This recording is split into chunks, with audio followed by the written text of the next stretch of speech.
शाहीनों, अपने प्लॉट बेचने पे लगा दो और अगर किसी हाउसिंग कॉलोनी की आपके पास कोई फाइल है तो उसको बेच दो। सदियों से ये जो मिट्टी आप खरीद रहे हो और आपको लगता है कि इस मिट्टी की वैल्यू जो है वो बढ़ती जाएगी, तो ये अब नहीं होगा। हम लोग उस टिपिंग पॉइंट के ऊपर पहुंच चुके हैं जिस टिपिंग पॉइंट के ऊपर सब कुछ बिखरने वाला है। क्यों कि इस मुल्क के अंदर जो ओरिजिनल बायर था, जो अपनी जरूरत के लिए एक छोटा सा जमीन का टुकड़ा लेना चाहता था ताकि वो वहां पर अपना घर बना सके, वो टुकड़ा आज लेने की इस मुल्क के उस इंसान की हैसियत खत्म हो चुकी है। उसकी इस्तात नहीं कि एक शख्स जो एवरेज 50,000 से लाख रुपया महीना कमाता है, वो इस मुल्क में एक प्लॉट जो है वो 5 लाख रुपए से 10 लाख रुपए मरले के ऊपर खरीद सके। तो हमें करना क्या है? आप अपना प्लॉट बेचो और आप स्मॉल इंडस्ट्री जो है उसको बिल्ड करो। आप एक 2 लाख 3 लाख रुपया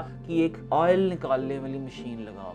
आप एक छोटा मैन्युफैक्चरिंग यूनिट लगा लो, घर में एक मशीन लगा लो जिससे आप कुछ ना कुछ बिल्ड करना शुरू कर दो। क्योंकि पाकिस्तान में टोटल इंपोर्ट पे पाबंदी लग चुकी है और बहुत ज़रूरी चीज़ें जो हैं वो इंपोर्ट हो रही हैं। तो अगले आने वाले चंद सालों में जिन लोगों ने इस मुल्क के अंदर मशीनरी लगाई, इस मुल्क की लोकल ज़रूरियात पूरी करने के लिए सेटअप लगाया, आने वाले दिनों के अंदर वो लोग रिच होने जा रहे हैं और ये आपका इस मुल्क की डेवलपमेंट के लिए डायरेक्ट कंट्रीब्यूशन होगा। बजाय इसके कि एक फाइल जो है वो आप लें, मिट्टी का टुकड़ा लें, जो उस पे फसल उग रही है वो भी खत्म कर दें आप, और उसके बाद आप उसको किसी दूसरे को बेचो, दूसरा उसमें से अपना प्रॉफिट डाल के किसी तीसरे को बेचे, तीसरा उसमें से फिर प्रॉफिट डाल के चौथे को बेचे और घूम के फाइल दोबारा आपके पास आ जाए। तो अपनी अपनी प्लाटों की फाइलें बेचो, अपने प्लॉट बेचो और अपने घर के अंदर छोटी सी इंडस्ट्री लगाओ। तो इंडस्ट्री लगाने के बहुत से आइडियाज़ जो हैं